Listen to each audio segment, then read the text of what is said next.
everyone, welcome to our channel Knowledge Hub. Friends, subscribe to our channel and click the bell icon for the latest update. Today we're gonna start with your sociology class, and this is your class 7, and hopefully this will be the last class of sociology, where we completed and in these 6 classes what we had covered is your unit 1 we had completed, unit 2 completed, unit 3 completed, unit 4 completed, and unit 5 completed as well. Even though we had completed more than 7 years of question papers till the date, and we will complete more of 4 to 5 years questions, as we are discussing the solved question paper solution and question paper solution for the last 10 to 15 years that we'll discuss here. So where we will go ahead with the other one, and that is of the question. As I told you, the question paper consists of 3 hours of 100 marks, and the questions which are we had done in this respective unit 1, unit 2, unit 3, unit 4, I will be telling you that as well. And whatever the topic that we had not discussed, or whatever the topic that they had asked out of the syllabus, we will discuss that as well.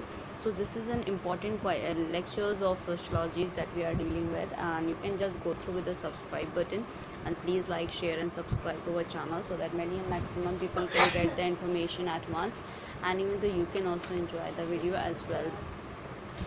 In the same case of the section A, we will discuss attempts all the parts, and all parts carry the equal marks, and write the answer of each of the following in a short, which is of 2 marks each that we have.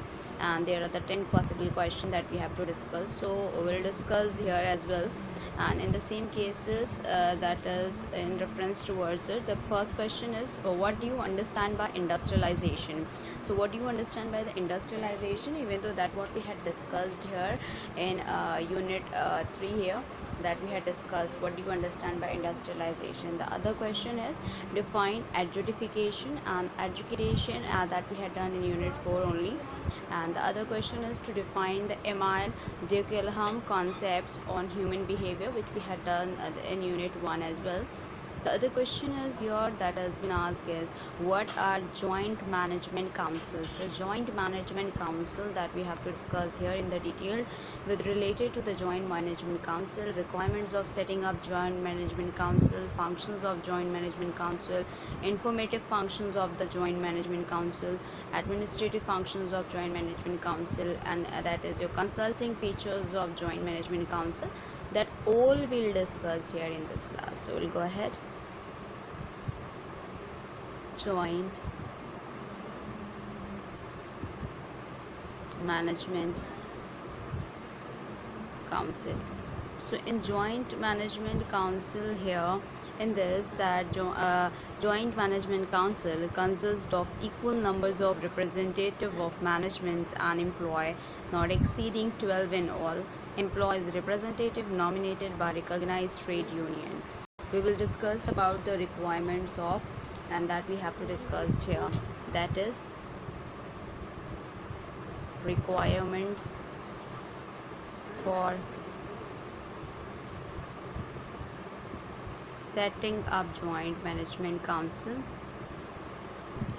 that we have to discuss here. So the requirements, if I'm talking about, there are 4 requirements of joint management council here, which we have. The first requirement is that it should have 500 or more employees, it should have a fair record of industrial relation, it should have a strong and a well organized trade union, and willingness of employee, that workers and trade union as well.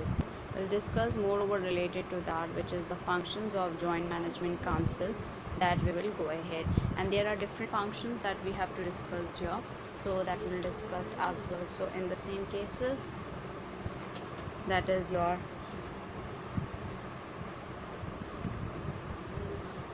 functions of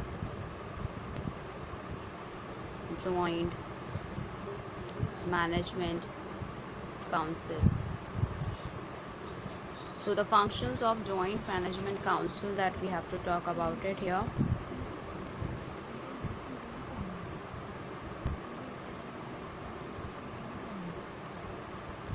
So in this we have to discuss here with this is that the joint management council performs the following functions in an organization, and that we have the first function for this is your informative function of the joint management council, that we'll talk about it. which is the first we'll talk about it.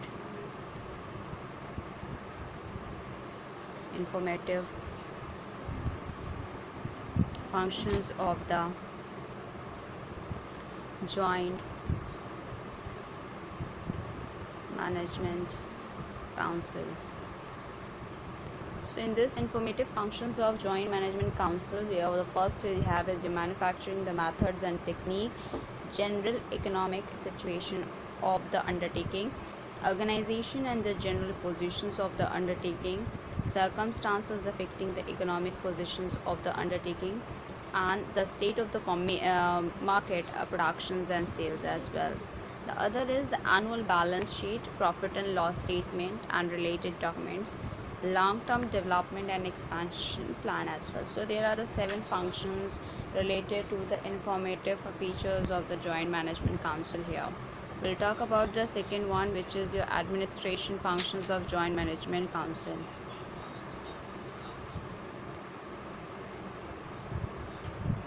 Administration function of the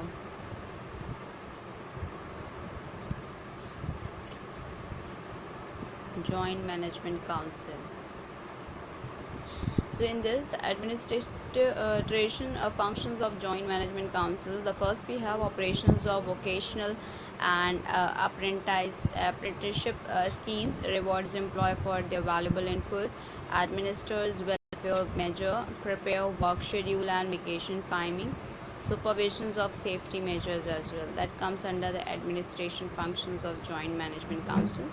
We'll talk about the third one, which we have is your consultative functions of Joint Management Council. Consultative functions of Joint Management Council. So in this here, that is the administrative that we have talked about the consultative functions of Joint Management Council. In this, the closure, reductions or cessations of operations, rationalization, administrations and amendments of standing orders if needed, and the retrenchment that comes under the consultative functions of the Joint Management Council here. We'll talk about the other question, that is what is grievances. This we have talked about in Unit 4. How sociology plays an important role in your life, that has been asked, we had discussed in Unit 1. The other, how can industrial disputes be managed, well, be good engineer, that we had discussed in Unit 4. The other question is that to describe in a brief, that is Mini Ratna companies in India. So Mini Ratna companies in India, that we'll talk about it here itself, and that we have here.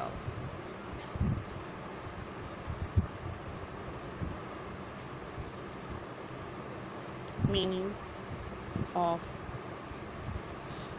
Mini Ratna companies in India. So meaning of Mini Ratna companies in India, that we have to talk about it here. In this, that the CPSEs, like Central Public Sector Enterprises, that have made profit in the last 3 years in a row and have positive net worth and are eligible to be considered for the grant of Mini Ratna status. Mini Ratna that can enter into a joint ventures, set subsidiary companies and overseas offices, but with certain condition. In 2016, there were 71 government enterprises that were awarded Mini Ratna status as well. The category of the Mini Ratna status, like category 1 is your Mini Ratna here, that we'll talk about it here in the detail. The first we have, which is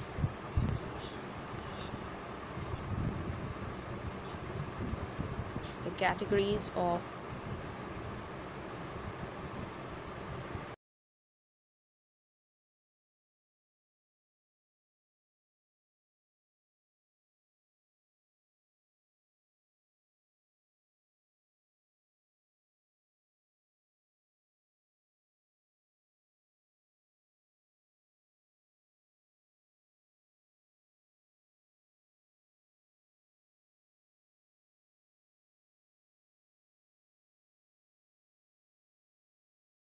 So that is your category of that is the mini Ratna status. That is your category 1 mini Ratna. In this, that this designation applies to the PSCs that have made profit continuously for the last 3 years or earned a net profit of rupees 30 crores or more one of the 3 years, and these mini Ratna granted the certain autonomy like the incurring capital expenditure without government approval and up to rupees 500 crores or equals to their net worth, whichever is lower. And in the same case, the mini Ratna category 1 that we have, which we'll talk about it in the same cases, which is mini Ratna category 1 CPSE. So here the Airports and Authority of India, Bharat Dynamics Limited, and BEML Limited, Bharat Sanchar Nigam Limited, and Chennai Petroleum Corporation Limited, Containers Corporations of India Limited, Hindustan Copper Limited, Housing and Urban Development Corporation Limited here. We'll talk about the second category that we have to talk about is category second mini Ratna here. In this category second mini Ratna, we'll talk about it. So here that this category includes those PSCs which have made profits for the last 3 years continuously and should have a positive net worth. Category 2 mini Ratna have autonomy in occurring the capital expenditure with the government approval up to rupees 300 crores and up to 50% of their net worth of whichever is lower. The other we'll talk about is mini Ratna category second CPSEs here.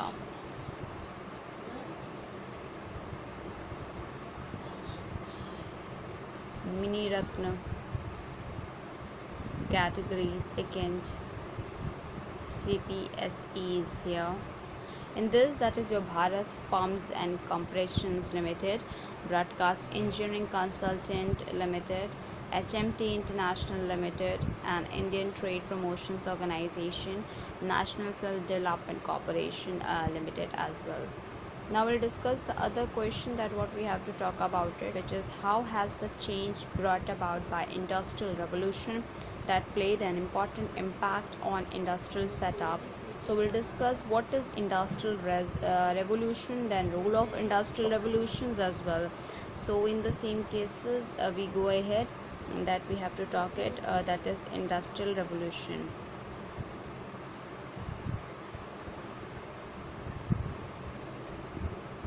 In industrial revolution here, that is we have to talk about it, which is in the same case that the industrial revolutions which took place from 18th to 19th centuries was a period during a predominantly agrarian rural societies in Europe and America that became industrial and urban.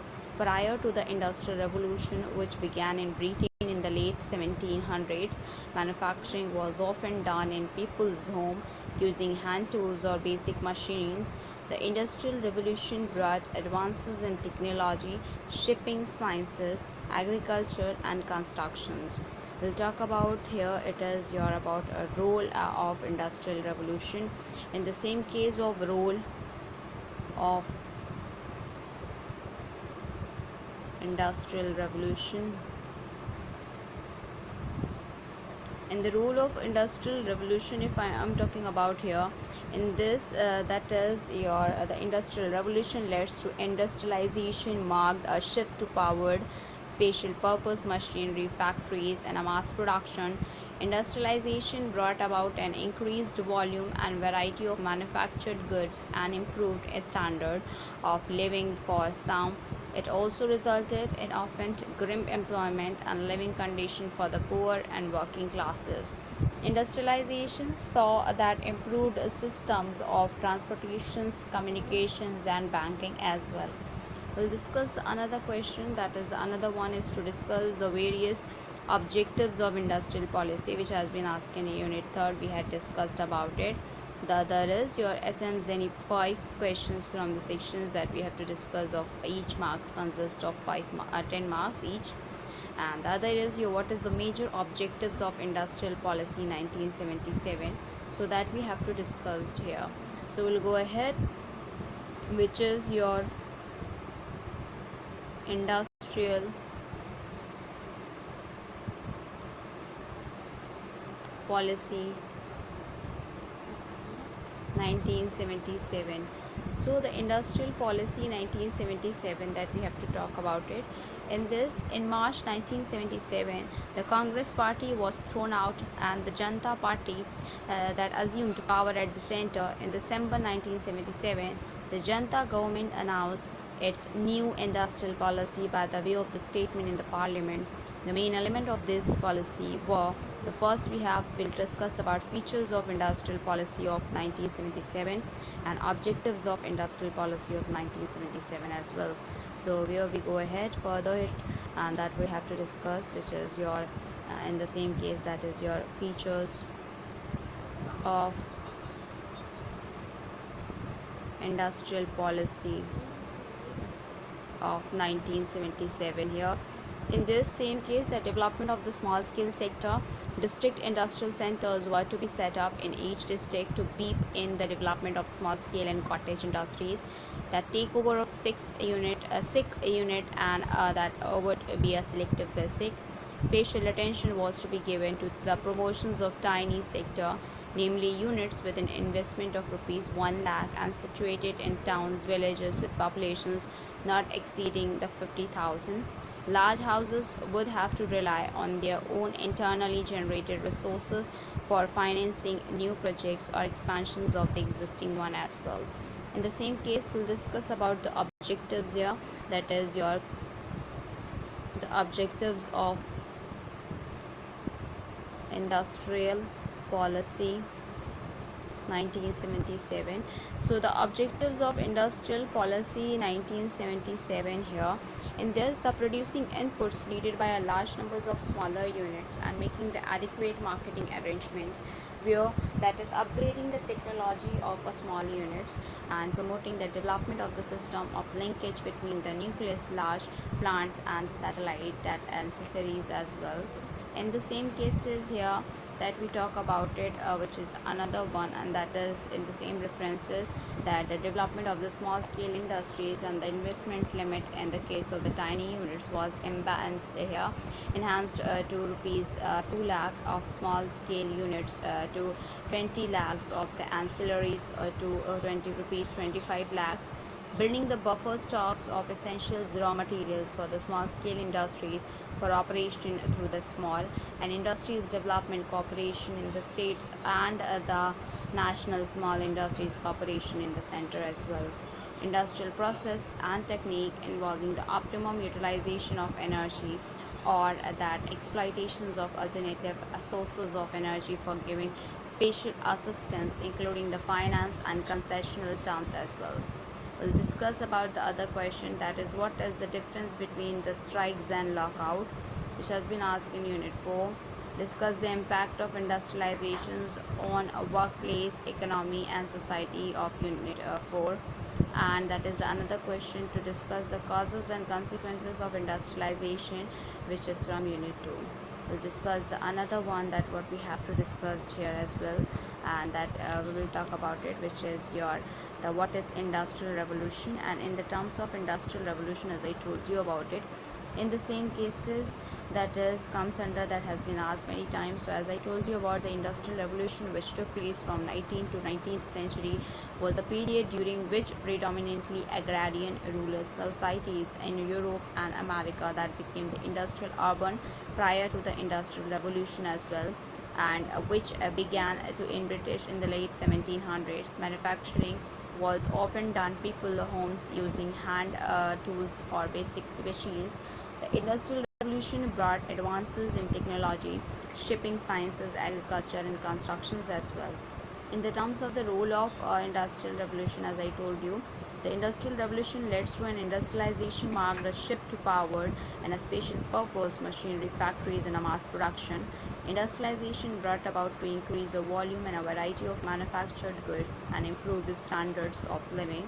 For some, it also resulted in other, often grim employment and living conditions for the poor and working classes.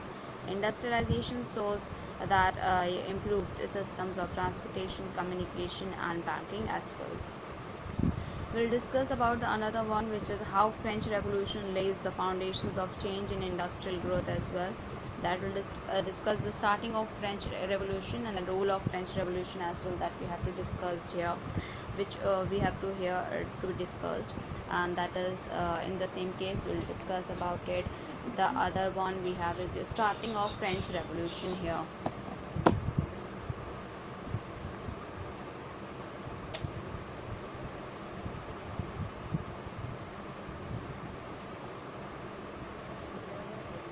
So here that the starting of a French Revolution here, industrialization in France happened at a much that a slow rate than the English model, and by the end of the 19th century, the majority of the workers were employed outside of industry. The factories were located mainly in a few cities in the northern part of France. The French Revolution, which overshadowed the 19th century, was landmark event that led to the overthrow of the old order of society. We'll talk about here itself, that is your the role of French Revolution. So in the role of the French Revolution that we have to talk about it, where the French Revolution strengthened the state to represent the will of people and rejected and any of the despotism, and that the grants of new legal rights and a new system of inheritance that gave people a new perspective to view society. These revolutionary ideas not only acted as a catalyst to change the traditional authority and religiosity, but also led the intellectual framework for sociology as well. Industrialization in France played a big part in the life of people. Railways were built and connected areas of the country and creating the beginning of nations and regional economies. Small industries in France was more secure than in other places because the special value of France, that luxury goods on the world market ensured a continuation of some highly skilled artisans labors as well. The other question has been asked is your, that is how the guild system and putting out system set to be the base for industrialization, which we had discussed in unit 2. You can go through with that question as well. The other question, the other section we have is the section C, which is to attempt any two questions from the section which has been asked for 15 marks each. The question is, what are the essentials of goods grievances procedure discussed in brief, that we have to talk about it. So let's go ahead for that as well, and that what we have, and which is the essentials or prerequisites of good grievances procedure. Essential or prerequisites of good grievance procedure. So the essentials or prerequisite of grievances procedure, that we have to talk about it here.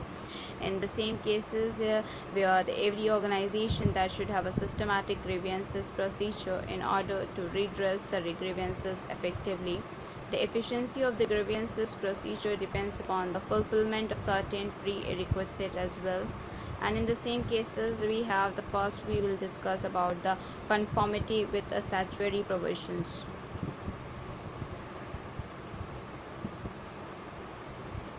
Conformity with statutory provisions. So in this, that the grievances procedures may be incorporated in the standing order or collective bargaining agreement of the organization as well. The second we have is your clarity. In the clarity, every employee that should know whom to approach first and when they have a grievances, so whether the complaint should be written or oral, the maximum time in which the redress is assured, and etc. So the redressing official should also that know the limits within which he can take the required action as well. We'll talk about the third one, which is your simplicity.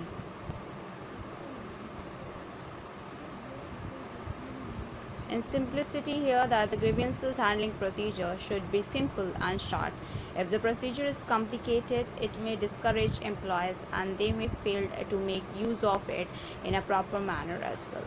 We'll talk about the fourth one, which we have is your acceptability. And acceptability here in talking about in this, that is the grievances procedure must be acceptable to all and they should therefore be developed with mutual consultations among the management, workers and union as well. We'll talk about the fifth one, which is your promptness. In promptness, since justice delayed and justice denied, the procedure should aim at rapid disposals of grievances. This is good for both the employee and management, because if the wrongdoer is punished late, it may affect the morale of the other employee as well. The next we talk about it, just sixth one, which is your training. In the training terms, that the supervisor and the union representative should properly trained in all aspects of grievances handling beforehand, or else it will complicate the problem as well. The seventh we have is your follow-up.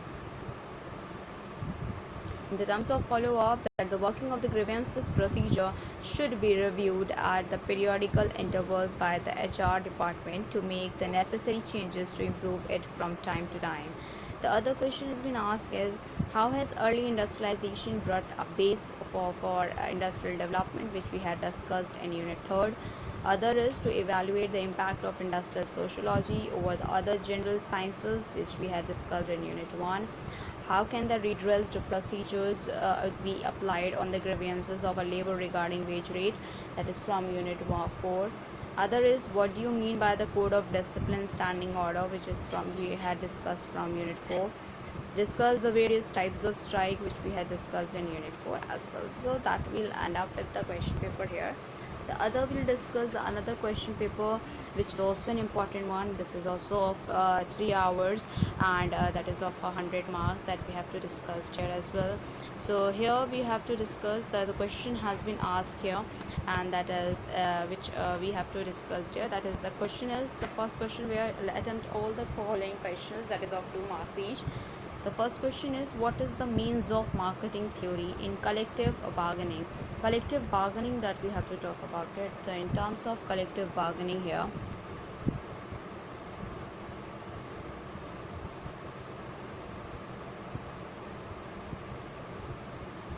in terms of collective bargaining, that the collective bargaining is the process wherein the union representatives of employers or workers and the employer of their representative that meet to discuss the issues related to wages and the number of the working hours, work environment and the other terms of the employment as well.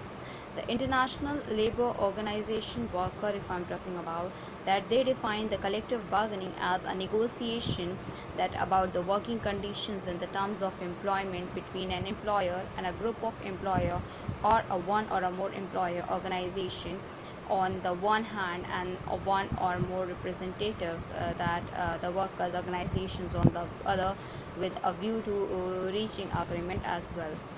The marketing concept and the agreement as a contract, where the marketing concept views the collective bargaining as a contract for the sale of labor. It is the market or exchange relationship and is justified on the ground that it gives assurance of voice on the part of the organized worker in the matter of sale. The same objective rules which apply to the constructions of the all commercial contracts are invoked since the union management relationship is concerned as a commercial one. According to the theory, employees sell their individual laborers only on terms collectively determined on the basis of contract which has been made through the process of collective bargaining. Thus, collective bargaining remains a means for employer to sell their manpower through a common agent as well. In the same cases, we'll talk about the uncertainty of the trade cycle.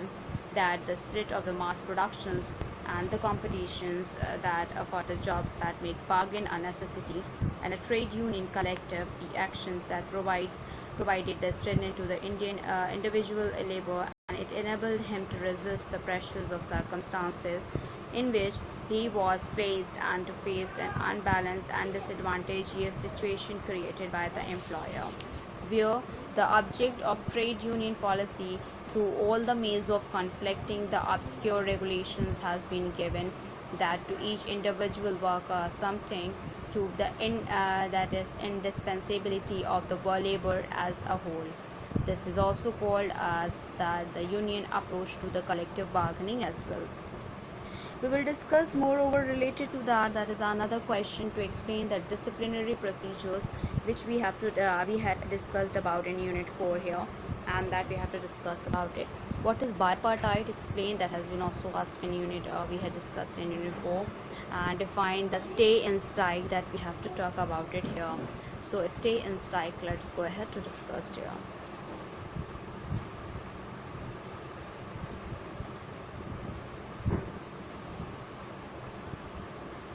In stay and strike here, that we have to discuss here, which is in a job actions of consist of slowdown or a work stoppage by employee who remain at their workplace, where stay and strike may be defined as a type of strike in which the employees come to an office as usual, take their seats but do not work, and also deny to leave the office premises when asked to do so. When such an act is performed in combination, it amounts to stay in strike, alternatively called as sit down or bend down or tool down strike as well.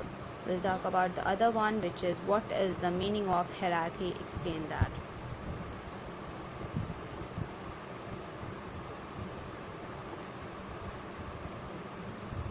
In the terms of hierarchy here, the hierarchy is a way of structures and organization using a different level of authority and a vertical link, a chain of command between the superior and a subordinate level of the organization, where the higher level control lowers levels of the hierarchy. So a hierarchy is an organizational structures in which items are ranked according to the level of importance. Most government, corporations and organized religions are hierarchical, where we have here, that is your broad president, VPs, departmental head, supervisor and employee, that has been given from the board of presidents. The orders has been given, and the decisions is your vice, that is from the both side. Let's go ahead with the diagram as well.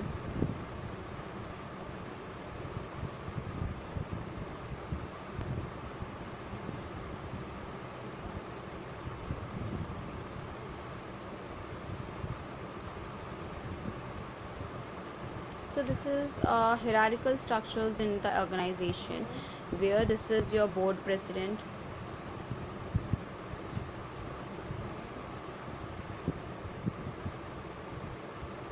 this is VPs, departmental heads, supervisor and employees.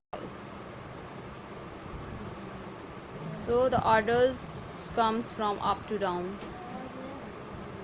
and that is from the both side has been taken. These were the decisions from both side. It is from employee to the board of president and board of president to the employee. Now we'll discuss more in the detail. This is in hierarchy structures in the organization. Now we'll discuss the other question, which is to define the workers' participation in that management, that we had discussed in unit 4. The other is to explain the slowdown strike that we had done in unit 4. What is the mean of gender parity, that we have to discuss here. So let's go ahead for gender parity. In the gender parity, the gender equity is the equity of fair treatment of women and men in an organization. Workplace gender parity is achieved when people are able to access and enjoy the same reward, resources and opportunity regardless of gender. The aim of the gender equality in the workplace is to achieve the broadly equal outcomes for the women and a man not necessary outcomes that are exactly the same for all.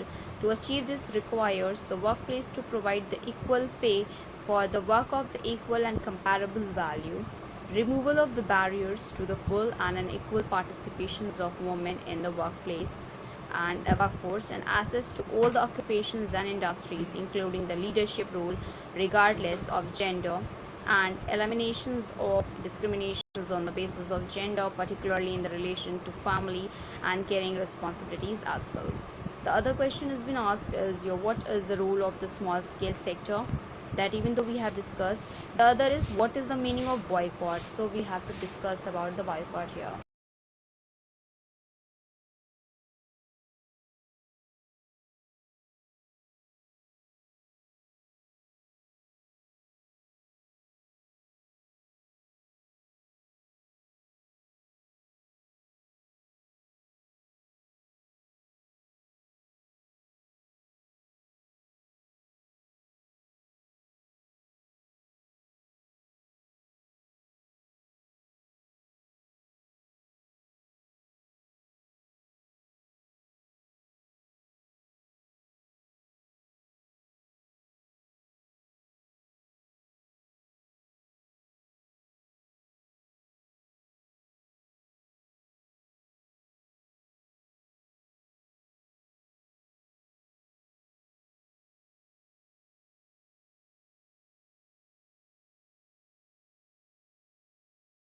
Go ahead with other question other than gender parity here. What is the role of the scale sector and what is the meaning of boycott? We'll discuss about the boycott here.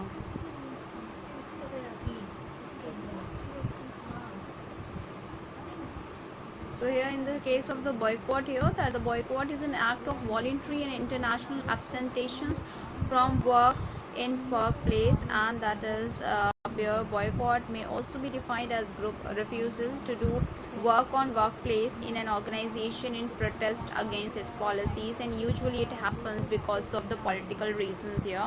We'll go ahead with section B, which we have to discuss and attempt any 5 of the following question which we have to discuss. Each question is of 10 marks here. That is, the question is to explain the general impact of industrial disputes on the economy of the nation. So for the respect towards it, which is your industrial disputes, we have to talk about it.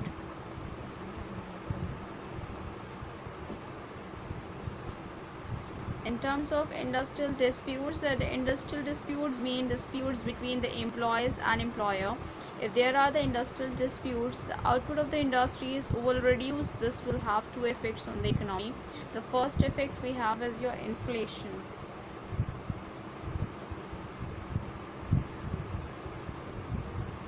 In terms of inflation here, this means price rise, and due to the demand being the same in the economy reduce, supply of the goods will increase the price as well.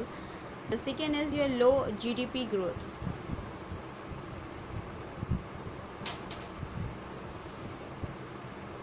In low GDP growth here, that reduce the output will ultimately reduce the GDP, but if the condition of the dispute is not resolved in the long run, following will be the impact here, like reduced projected growth of the country in future. This will reduce the foreign investment in that economy and leading to the depreciations of rupee. Even though increased imports plus reduced exports due to the low domestic productions in long run with increased trade deficit. Government borrowing will have to be increased to compensate for a trade deficit and a reduced foreign investment. Government might increase taxes to reduce its borrowing.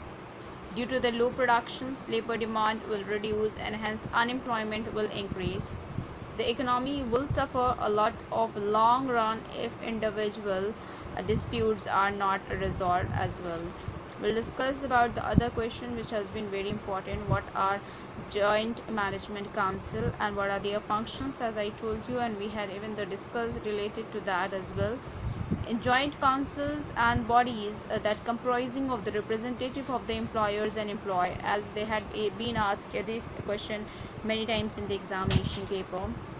The council discusses various matters concerning the working of the company, where the council generally discusses the matters related to the working condition, preventions of accident, and discipline and training. These council provides a platform to the employer and employee to solve the problems and grievances. The functions and the advisory consultants to the management, but may not necessarily be effective in the role of decision making as well. We are talking about the objectives and the functions of a joint management council here. That the joint management council differs from the work committee in two aspects. It has wider scope than work committee, and joint management council have administrative responsibility for safety, vocational training and welfare of workers. We'll talk about the functions of joint management council, and objectives of functions of joint management councils are where to promote the healthy relation between management and workers, build trust and understanding between the management and workers, improve workers' efficiency, provide welfare facilities to the workers as well, that is to educate workers about the schemes for their increased partition.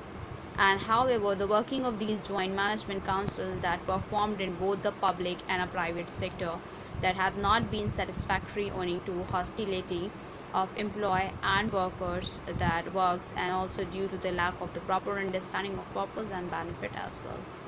Now we'll go ahead with other question that is to discuss here, which is what are the causes of indisciplines in Indian industry. Give suggestions to maintain discipline, which we had discussed in unit 4. And that is the another question, write an essay on industrialization in India since independence. So we'll discuss here, which is introduction to industrialization. So in introduction to industrialization here, in this that the industrial development in India began after independence in 1947. The industrial policy resolutions of 1948 marked the beginning of the revolutions of Indian industry policy. The resolutions not only defeated the broad contour of the policy, it delineated the role of the state in industrial development, both as an entrepreneur and as an authority. Successive policy resolution also reiterated this basic tilt in favor of the public sector. The industrial policy resolutions of 1956 gave the public sector a strategic role in the economy. It categorized the industries which would be exclusive responsibility of the state or would progressively come under the state control and other. Then earmarking the preeminent positions of the public sector. It envisaged a private sector coexisting with the state and thus attempted to give the policy framework flexibility. The industrial policy initiatives undertaken by the government since July 1991 have been designed to build on the past industrial achievements and to accelerate the process of making Indian industry internally that competitive. It recognized the strengths and maturity of the industry and attempts to provide the competitive stimulus for the higher growth. The thrust of these initiatives has been increased the domestic and external competition through extensive applications of market mechanism and facilitating the fogging the dynamic the relationship with the foreign investors and suppliers of technology. The process of reform has been continuous here. We are in the same case, the other question we have to talk about it, which is discuss the important weapons that is used by the management against the workers in an organization. Are they justified? Explain. That has been we had discussed in unit 4. In the same cases, the other question is what are the management policies in cause of grievances? Explain. That we had discussed in unit 4 as well. The other question is to explain the causes of indisciplines in Indian industry. Give suggestions to maintain discipline. Explain the tripartite machinery and what is the code of the discipline. These both questions we had discussed in unit 4 as well. The section C consists of the 2 marks of the V2 of the following questions we have to do with it, which is each containing of 15 marks each year. That is to discuss and review the working of a work committee and a joint management councils in India. So first we'll discuss about the work committee here.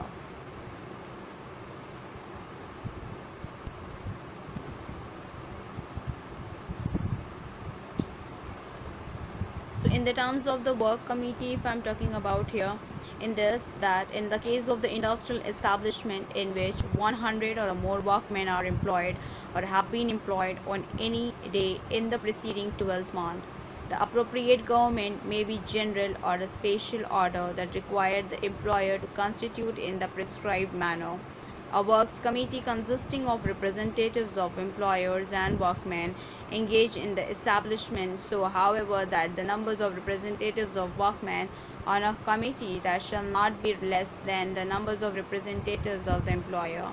The representative of the workmen that shall chosen in the prescribed manner from among the workmen engaged in the establishment and the consultations with their trade union, if any, registered under the Indian Trade Union Act 1926, which is 16 of 1926 as well. Now we'll talk about the work functions of this. The functions, what is its functions in the terms of it, that we'll talk about it. The duty of the work committee that shall be to promote the measure for securing and preserving the amenity and a good relation between the employer and a workman, to comment upon the matters of their common interest or on their concerns, and the other is to endeavor to compose any material differences of opinion on matters of common interest as well. The other, what is the eligibility of the members here? In the eligibility of the members, if I'm talking about here, that is eligibility of the members. So eligibility of the members here, that you need to refer to the state rules, however the industrial disputes central rules 1957 that provide that any workman of the not less than 19 years of age with the services of not less than 1 year in the establishment may, if nominated as provided in these rules, that can be candidate for the election and a representative of a workman on a committee. The second is all workmen that who are not less than 18 of the age and who have put in not less than 6 months continuous services in the establishment that shall be entitled to vote in the elections of representative of workmen as well. We'll talk about the other question that we had asked about it, which is briefly describe the science, technology and innovations policies of India 2013. We had discussed in unit 3rd. And what are the methods, that is the last question of the session, what are the methods that are popularly used in the settlement of industrial disputes? Write one, do you think that the most effective and why? This is also been asked in unit 4. So we will end up here with sociology, where as I told you about, we had discussed the 4 unit and we have discussed the last 10 to 15 years of question paper as well. Other than sociology, we are dealing with reasoning, where we had completed the verbal reasoning and we had started with non-verbal reasoning, where we had discussed the series topic, where we had cover up the 1000 questions here, and in analogy we had started and we'll surely complete that as well. With this, the quantitative aptitude we are dealing with, where we are dealing with the arithmetic ability. We had completed the operations on numbers, we had done the LCM and SCF of the numbers, and we had started with the decimal fraction, and surely in the next coming class we'll end up with that as well. After the sociology completions, we'll start discussing about software engineering and the chemistry, so we will go ahead as well. And so first of all, it's a huge request from my side to all the viewers, please go through with the subscribe button and please like, share and subscribe to our channel, so that many and maximum people can get the information at once, and even though you can also enjoy the video as well. In the terms of unit 1 of sociology, that we had discussed the industrial sociology, where nature, scopes and importance of industrial sociology, social relations in industry, social organization in industry, bureaucracy, scientific management and human relation, that we had discussed here. Other than that, in unit 2, the rise in the development of industry, where we had completed the early industrialization, types of productive system, the manorial of the feudal system, the guild system, the domestic or a putting out system, and a factory system, characteristics of the factory system, causes of and consequences of industrialization, obstacles to and limitations of industrialization. In unit 3rd, we had covered up the industrialization in India, where we had covered up the industrialization policy resolution 1956, science, technology and innovation policy of India 2013. The 4th unit we had covered up, which is the contemporary that is issues, and this that we had discussed about the grievances and grievances handling procedures, industrial disputes, causes, strikes and lockouts, preventive machineries of industrial disputes, schemes of workers' participation in management, Works Committee, collective bargaining, bipartite, tripartite agreement, code of discipline, standing orders, labor codes and industrial tribunals as well. In Unit 5th, we are dealing with the visualizing the future where the models of industrialization, collectivistic, anarchism, free market environmentalist, etc., culture issues, consumer society and sociological concern as well. So that we had discussed Unit 4 here. So we had even though discussed the many more questions as well. So it's a huge request from my side to all the viewers, please go through with the subscribe button and please like, share and subscribe our channel so that many and maximum people can get the information at once, and even though you can also enjoy the video as well, and you will be finding out each and every video here so that you are able to understood it, and you can just go through with the playlist, you will find each and every video there. So it's a huge request to please go through with the subscribe button and please like, share and subscribe our channel. Thank you, hope you enjoy this video. If you like this video, please give a thumbs up and give a suggestion on the comment box. Thank you.